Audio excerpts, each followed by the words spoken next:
I have many, many old friends, and I always think that it's important when you get into politics to have you had before you were in politics and to understand what's on their minds. And he's been a friend of mine for a long time. He sent me unsolicited emails, which I passed on in some instances, and I see that that's just part of the give and take. All right, she does have many, many old friends, but given that almost everybody in Obama world thinks Sid Blumenthal has trouble with a capital T, a lot of people in Hillary Clinton's world thinks that, why is she standing by her man in this case? Well, boy, I mean, I know we're going to dissect the answer to the question, which was totally non-responsive, but let's just stick with Sidney Blumenthal for a minute.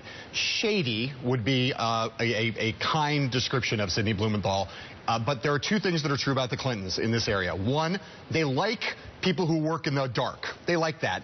And they like loyalty. He's been loyal to her for a long time, and they like the kind of masters of the dark arts. They have an insatiable appetite for that kind of thing. They will never lose Sidney, I don't think. No, and he is someone who has been loyal to him. In this case, a lot of Democrats... done so much dirty work. A lot of Democrats who distrusted him before, look at what he did in peddling stuff about Libya, which was in line with his business interests. Now, look, he's not the only one who did it. There are plenty of people who talk to governments of both parties and where they've got business interests involved. But boy, this is bad news. But she stood by him absolutely today. And the question that wasn't asked about Sidney, I'm going over here.